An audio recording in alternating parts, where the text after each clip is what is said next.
Bismillah ar-Rahman ar-Rahim, and we're back at you with another episode of the Arabic with Sam podcast. If you can hear the mukayyif, if you can hear the air conditioning in the background, then أنا آسف جدا ولكنني أنا لست متعودا على الجو هنا. حتى الآن أنا سكنت هنا لسنتين، ولكن حتى الآن أنا لست متعودا على الجو. Subhanallah. Sorry, just a little ramble there. If you can hear the air conditioning behind me, then I am sorry, but I'm just not used to the weather here. أنا لست متعودا على الجو هنا. I'm not used to the weather here. I've been living here for 2 years, but that's what thousands of years of white man genes does to you. You don't manage to acclimatize to 32 درجة مئوية, degrees Celsius, please, for the Americans out there. You don't acclimatise to that in just senatain, in just 2 years. Anyway, let's get into it. So today I wanted to talk a little bit about some Arabic grammar with you guys, inshallah. Because there's a little bit of grammar which is often neglected in the Arabic programs. When we come to the numbers, of course, we talk about numbers, and numbers are a much dreaded part of Arabic programs. In fact, I think one of the best abilities of intermediate level Arabic students is scaring away complete beginners by saying, "Oh, have you heard how hard numbers are? Have you heard how hard colours are?" I remember when I was a first year in my Arabic degree, second year students used to love telling us things like that about how frightening those things were. But fear not. This lesson will not be terrifying. So usually when we teach the numbers, we talk about what we call the cardinal numbers, and we say, this is how you say 3 houses. You say ثلاثة بيوت, or this is how you say, whatever. This is how you say 4 men. You'll say أربعة رجال, for example. Okay, but what about if you wanted to say the 4 men? What if you wanted to say the 5 pillars, the 3 kings, the 1 time, the 2 teams? So in today's episode, I want to talk about the definites of using the numbers between 1 and 10.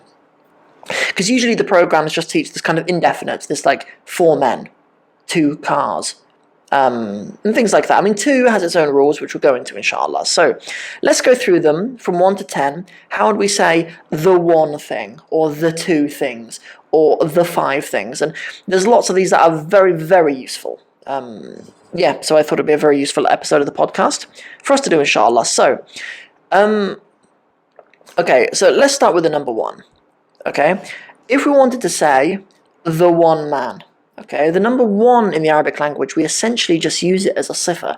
We essentially use it as an adjective. We would say the 1 car, السيارة الواحدة, okay, or the 1 time, المرة الواحدة, for example, the 1 time that you do something. Okay, that has its own rule, okay. For number 2, we have this wonderful thing in the Arabic known as al-muthanna, known as the dual in the Arabic language, where you can essentially bypass the number 2 in many cases and just use the dual of a word. So 2 men, for example, is rajulani. The 2 men rather, is ar-rajulani. You guessed it. And the good news is there's no change on the end. There's no tanween you've got to worry about with the duals. There's no such thing as rajulanin.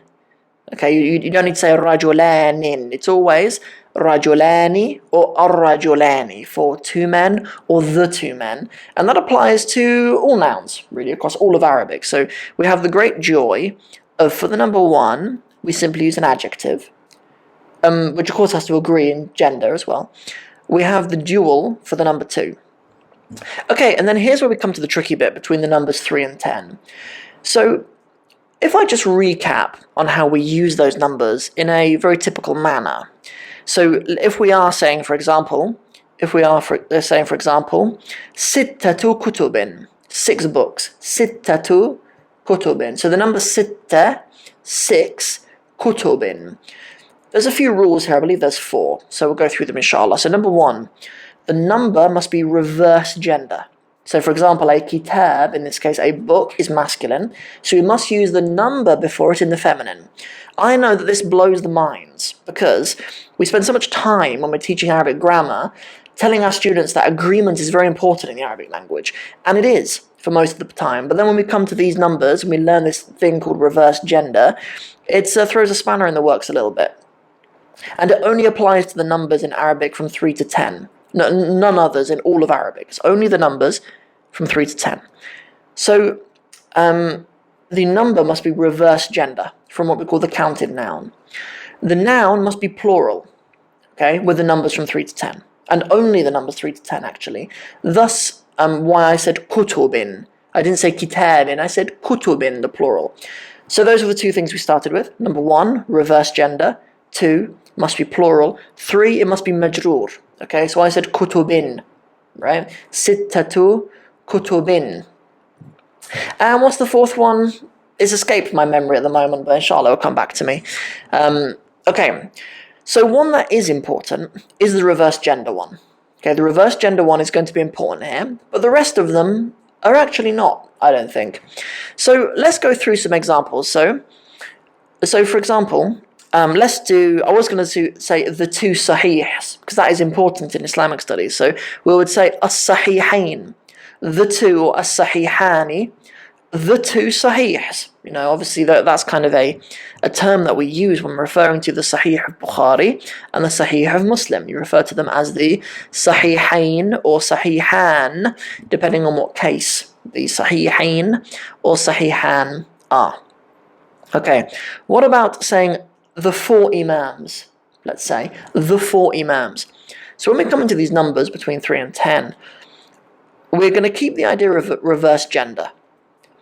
And so that you need to bear that in mind. But other than that, it's essentially just an adjective, the same way that wahid was. So the same way that we would say the 1 imam, we would say al-imam al-wahid, the 1 imam. We'll do that same thing, but with the plural. Okay? So we have al-a'imma, al-a'immatu, al-arba'a. So we have al-arba'a, the number arba'atu, after al-a'imma, al-a'immatul arba'atu.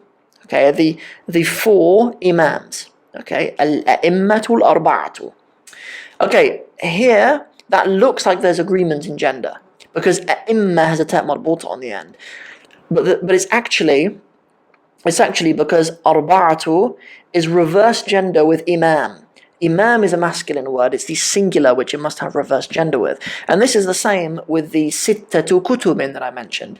Sittatu, it's not about being reverse gender with kutub. It's about being reverse gender with kitab. Okay, so we'll have al-a'immatul arba'atu. The imams, the 4. Right, we're literally using it as a sifa, but considering the reverse gender with the singular. That's what's going on. Okay, number 5 is an exciting one because we have the 5 nouns as like a concept that we learn in Arabic grammar, and the 5 verbs is a concept that we learn in Arabic grammar too. So students who did one of my previous programs, the Arabic in 60 Steps program, or students of ours now on Quranic Arabic Unlocked, you will see. Let's talk about al-asma'ul khamsa. Al-asma'ul khamsa. So al-khamsatu is in the feminine because it is reverse gender with ism. Okay, an ism, a noun in this case. The 5 nouns are al-asma'ul khamsatu. The nouns, the 5. Right, and much like al-af'alul khamsa, the 5 verbs. Good. What the 5 verbs are and what the 5 nouns are, we can do them in another lesson, inshallah, if you're interested. But now probably isn't the time for it. Okay, what about the 6? Okay, I talked about 6 books earlier. I said sittatu kutubin. Okay, that's how you say 6 books. But what about the 6 books? Okay, the 6 books is another hadith term, right, to refer to kind of the 6 most referenced books of hadith. It does not include the Musnad of Imam Ahmad, but it includes the Sunan of Ibn Majah, the work, obviously Bukhari and Muslim and Abi Dawood and An-Nasa'i. So anyway, there's like 6, Tirmidhi as well. So there's 6, and we refer to these as al-kutubu sittatu.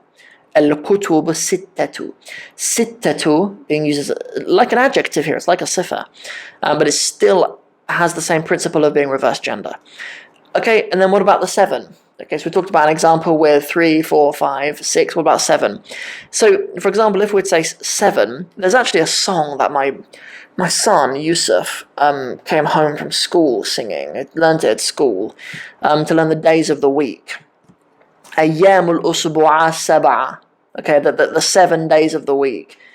الأحد والاثنين الأحد والاثنين Sabah, Sabah, whatever it was, right? You can probably find it on YouTube. Just type in أيام الأسبوع سبعة or something. The 7 days of the week song. سبعة سبعة أيام الأسبوع سبعة. Anyway, so okay, أيام الأسبوع سبعة. Okay, it'll be سبعة because it is reverse gender with يوم, one singular يوم. A يوم is masculine, and سبعة, 7 days. I mean, in the case of أيام الأسبوع, that's an إضافة actually, but it's definite. It's definite and it's masculine anyway. أيام الأسبوع سبعة, and سبعة being reverse gender with actually with both يوم and سبعة, but يوم is the important one here. Okay, so that's an example with 7. Okay, so at this stage you might be thinking, Sam, how do you know that it's actually reverse gender? Like, to be honest, we see an agreement in gender actually, because all the things you're talking about are plural, and non-human plurals we treat as feminine singular anyway. And that rule wouldn't really apply to imma anyway, because obviously imams are humans. But with this example with another example with 7, sorry, not 8 just yet, is when we learn about the 7 heavens, you have as-samawatu as-sab'a, not sab'a, with a term marbuta on the end. Why? Because sama is feminine. The word sama is feminine. Okay, so yeah, so that's why you have as-samawat as-sab'a. You will not use sab'a. If you search as-samawat as-sab'a, you won't have a ta marbuta on the end of sab'a. Okay, it would just be sab'a. As-samawat as-sab'u, because sab'u will be reverse gender with sama. Okay. Very nice. With 8, I had the example of the planets actually. الكواكب الثمانية. الكواكب الثمانية. The 8 planets. Depending on how you categorize them, but I think it's generally agreed these days that Pluto is a qazam, it's a dwarf planet. So yeah, 8 planets. الكواكب الثمانية. The 8 planets. Very nice. And then just to give examples of 9 and 10, maybe I can't think of like iconic 7 heavens, 4 imams, 5 verbs. I can't think of examples that are sort of iconic with 9 and 10. But nonetheless, we would say, for example, if we were to say the 9 days, for example, so we'd say the days, الأيام التسعة. الأيام التسعة. Okay, because we use tis'atu, the number 9, in reverse gender with the yawm. Okay, what about let's say 10 pages? Okay, a safha is a page. Okay, but safha is a feminine noun, so we'd say the 10 pages. As-safhatul ashru. Okay, as-safhat, because it's the plural of safha. The pages, the 10. Right, but 10 al-asharu will be reverse gender with the safha, because a safha is just 1 page. Okay, good, that's everything for today. Hopefully we've learned some new vocabulary, we've been introduced to a new topic, we've been introduced to some iconic phrases as well that we use in Islamic studies regarding hadith and important concepts that we have in the Quran also. So I think that's plenty for today, inshallah. In tomorrow's episode, what are we doing tomorrow? Oh, I've got a Quranic gem for you tomorrow, inshallah.